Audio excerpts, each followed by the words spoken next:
Welcome, dear listeners, to the MODUS Files, Tales from the Post-War Appalachia Hills.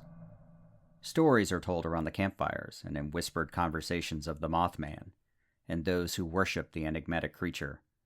Most travelers know to avoid the havens of the cult or suffer an indescribable fate. There are some who scoff at these warnings and tread where no one else will dare. In the shadows and darkness of an old abandoned mine, the true horror of the Mothman is revealed.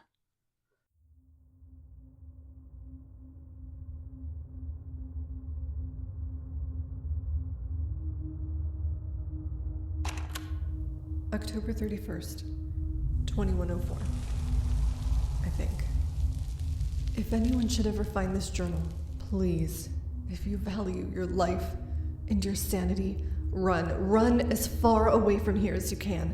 There is no gold, no treasure, only lies, greed, and something far, far worse. I'm going to die here. My name was Bethany Miller, but everyone just called me B. I came to Appalachia months ago. Everyone talked about gold and striking it rich. My husband George and I had nothing to lose up north, so we came. Getting over the mountains was hard. We lost some good people to raiders, but then a group of vultures chased them off. We set up camp near this place called the Wayward. Nice folks, and everybody was talking about some gold and some big vault. We spent half our caps on some stupid map that just led right up to Vault 76. I could have killed George. Had to take whatever work we could find, and that led us directly to Tom and his scabbard crew. Not bad guys, at least not at first. Tom made his living pulling ore out of the old mines. By the time we got there, most of the easy scores were gone, so we'd headed south with them to a place called the Ash Heap. Got chased out of a few places by these weird-looking people wearing cloaks and strange gas masks. They killed a few of our crew, too. That was scary. Or at least what I thought scary was. The caps were okay, but it wasn't enough. We weren't finding the good stuff anymore. Places that got picked over or just had nothing but garbage. Air was real funny too, and I bet we were sick more days than not. I tried to tell George we needed to go, but he swore we'd hit some big score, get what we needed, and then we'd be back on the trail of that gold again. I should have just left. Maybe I'd be alive today, if I did. A few nights back, we was on the outskirts of some old mining site when we saw this big bonfire. We'd heard stories about the cult. None of us had ever seen them before. Until that night.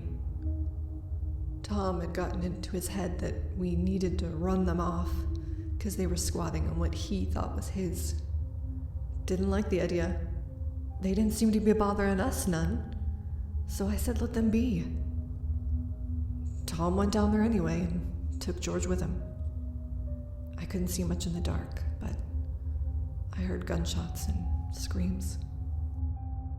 Fuck if Tom wasn't grinning from ear to ear when he got back, saying how they'd caught them by surprise, them praying to some idol or something. He even took some souvenirs. These evil-looking carvings with big red eyes. Asked George what happened. Had this look in his eye, but he was real quiet like. Just said they killed him. But he swore he saw something else. In the shadows. That next morning, we got to work. Cleaned out the mine entrance just fine.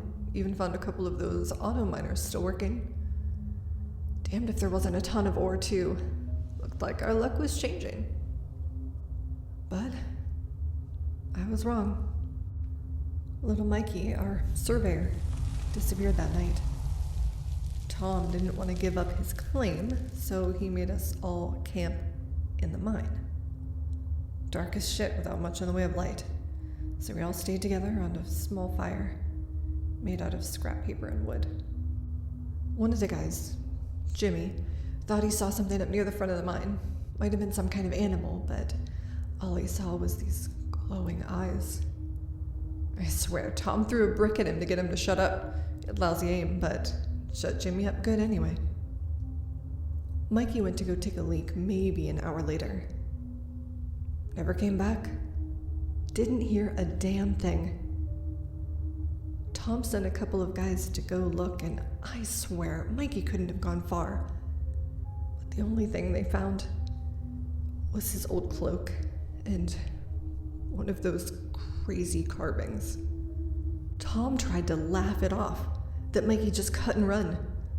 But he'd gone down into the mine, not up. And there ain't no way he would have gotten past us. Tried to sleep. George wouldn't stop fidgeting. Kept me up most of the night. Asked him what was wrong, but he wasn't talking. Typical. Next morning, I went to check the entrance of the mine. Tom said to make sure no one else was around, 'cause this was our score. That's when I found more of those crazy carvings. Not just one or two, but lots of them. Lots of them. I should have run, but I didn't. Got Tom to take a look. He walked over to the little shrine or whatever and kicked it over. Told me to get back to work. I kept thinking about those cultists we killed. But I gotta eat too, and Caps ain't free. Went deeper into the mine. Found some good nuggets of ore and managed to get another auto miner up and running. I might have been down there for a couple of hours when I heard the screams. All of us scavengers showed up at the same time back at camp. And shit, Jimmy was dead. Not just dead, but like torn apart. Yelled at Tom, asked him what the fuck happened. Said he didn't know. Jimmy was on break and was supposed to guard the camp while we worked. We all looked around, but there were no tracks, no nothing. It was like something floated in, killed him, and floated right back out again. None of us felt much like working after that. Tom tried to get us back down in the mine, threatened us, tried to bribe us. But one look at that bloodstain, and we all told him to go fuck himself. Larry, the technical guy, was the first to get up and leave. Told Tom he quit and was heading back to Morgantown. Before Tom could say anything, Larry just walked right up to the mine entrance and had his head blown clean off. We all ducked as somebody, or a lot of somebody, started shooting into the mine. Bullets were flying everywhere. Damn if George didn't catch a splinter in his leg. Bled like a stuck pig. But I got a tourniquet around it before it got too bad. Must have been that way for a few minutes before it all got quiet. We all just looked at each other, and then at the entrance, tried to figure out what the hell was going on. None of those bozos moved, so I crawled over to where I could catch a glimpse of the outside. I wish I hadn't. It was them, those cultists. They'd built a big bonfire right outside, and there were maybe 20 of them. All had guns, some real wicked-looking blades. But they didn't say nothing. They just stared. Had these masks too. Skulls. And red eyes.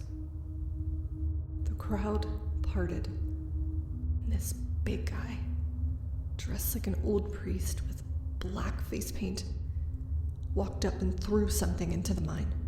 We all ducked, thinking it was a grenade. But nothing happened. There was just this thunk sound as it hit the dirt of the mine. It was pretty close. When I looked, it was just a rock. A rock with a note tied to it. I got my hand around it and scooted back under cover. I checked again, and those cultists were all just standing there. staring. I unfolded the note, and all it said was blood for blood. Fuck. Didn't know what to do. So I crawled back to George. Tom came over, wanted to know what it said. I showed him, and then I told him that he fucked up.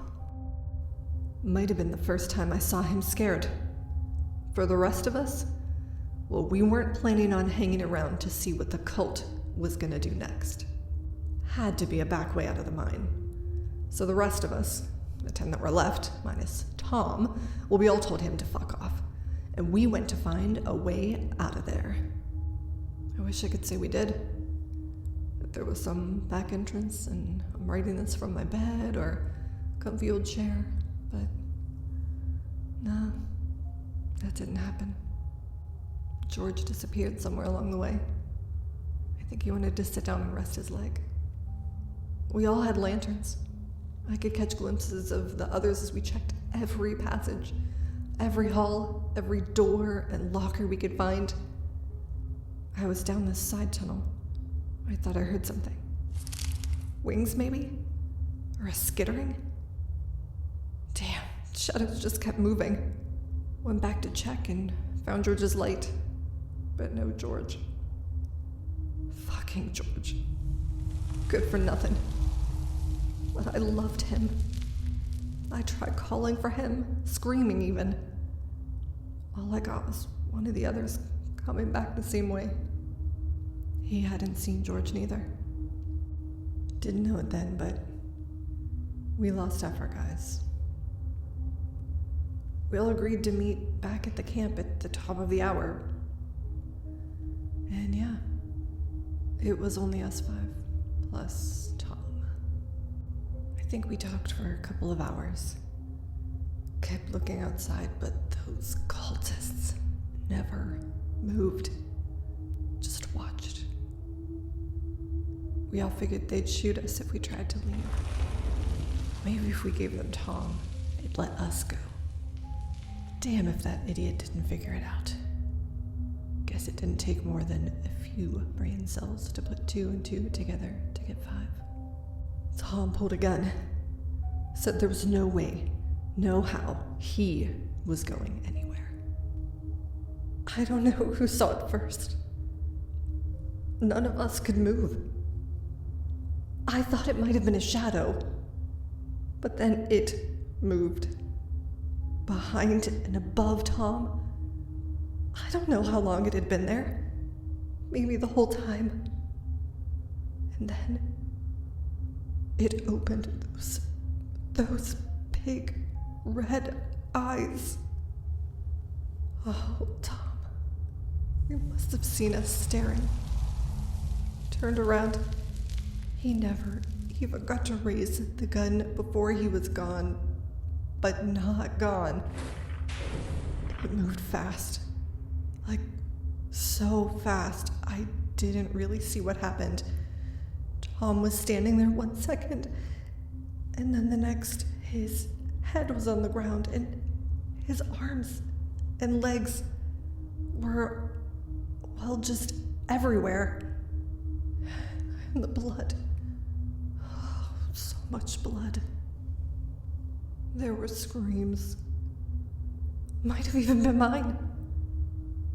I don't remember much after. I think we all ran. Someone ran out of the mine. I do remember gunshots. The rest of us, it was down into the mine. Had to find a place to hide.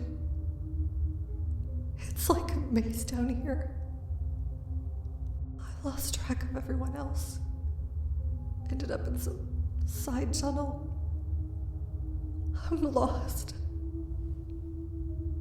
That was 2 days ago. I think. I haven't slept. Ate something. Screams last night. Down some other passage. Don't know who. Tried to climb back up. But I saw them. They're in the mine now, staring. I hear things. Mutterings in the dark. Scratching against the rock. More shadows. Oh, I can smell the fire now. And hear the chanting. It's getting darker. Light is starting to go out. Wished I ran. Wished I never came. Whispers in my ear. I can't. The same thing over and over. Can hear them closer this time.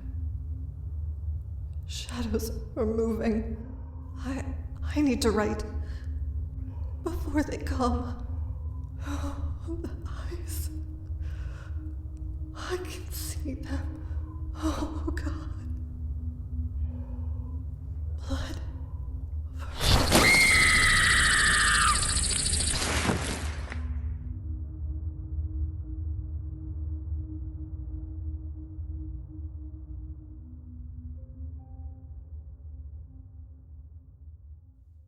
Thank you again, dear listeners, for joining us here on the MODUS Files. If you've enjoyed this content, please subscribe, and better yet, please leave a review to help others find our little enclave. You can also follow us on Twitter at MODUS Files for more information about our podcast, Fallout 76 content, and random musings on the enclave. I'd also like to thank our singular cast, Vitriol Plays as Bethany Miller, and we dedicate this episode to Void Maiden, High Priestess of the Mothman, and all those who follow his divine light. We'd also like to thank the Mr. Jones Show for providing the podcast cover art. You can find him on Twitter at Blanken Media. And a shout out to the Apocalyptic Aristocracy Discord, home to a great group of fellow creators, the Robots Radio podcast community, and the rest of the Robots Radio Rocket Club, and Jeremiah Johnson, our favorite character artist who provided the wonderful character artwork you can find on our website. Lastly, thank you to all of our subscribers and supporters. We'll see you next time on the MODUS Files.